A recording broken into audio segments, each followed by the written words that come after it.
نبی کریم صلی اللہ علیہ وآلہ وسلم سوئے یہاں تک کہ آپ خراٹے لینے لگے، پھر آپ نے نماز پڑھی، اور کبھی راوی نے یوں کہا کہ آپ صلی اللہ علیہ وآلہ وسلم لیٹ گئے، پھر خراٹے لینے لگے، پھر آپ صلی اللہ علیہ وآلہ وسلم کھڑے ہوئے، اس کے بعد نماز پڑھی۔ پھر سفیان نے ہم سے دوسری مرتبہ یہی حدیث بیان کی، عمرو سے، انہوں نے قریب سے، انہوں نے ابن عباس رضی اللہ تعالیٰ عنہ سے نقل کیا کہ وہ کہتے تھے کہ ایک مرتبہ میں نے اپنی خالہ ام المؤمنین حضرت میمونہ کے گھر رات گزاری تو میں نے دیکھا کہ رسول اللہ صلی اللہ علیہ وآلہ وسلم رات کو اٹھے۔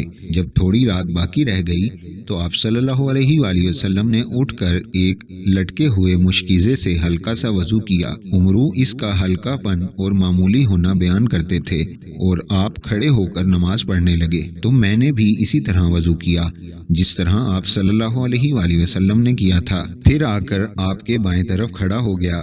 اور کبھی سفیان نے عین یسارہ کی بجائے عن شمالہ کا لفظ کہا، مطلب دونوں کا ایک ہی ہے۔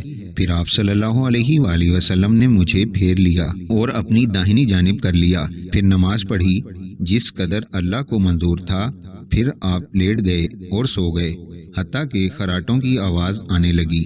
پھر آپ کی خدمت میں مؤذن حاضر ہوا اور اس نے آپ کو نماز کی اطلاع دی۔ آپ صلی اللہ علیہ وآلہ وسلم اس کے ساتھ نماز کے لیے تشریف لے گئے، پھر آپ نے نماز پڑھی اور وضو نہیں کیا۔ سفیان کہتے ہیں کہ ہم نے عمرو سے کہا، کچھ لوگ کہتے ہیں کہ رسول اللہ صلی اللہ علیہ وآلہ وسلم کی آنکھیں سوتی تھیں، دل نہیں سوتا تھا۔ عمرو نے کہا، میں نے عبید بن عمیر سے سنا، وہ کہتے تھے کہ انبیاء علیہ السلام کے خواب بھی وہی ہوتے ہیں۔ پھر قرآن کی یہ آیت پڑھی، میں خواب میں دیکھتا ہوں کہ میں تجھے ذبح کر رہا ہوں۔ صحیح بخاری حدیث نمبر 138۔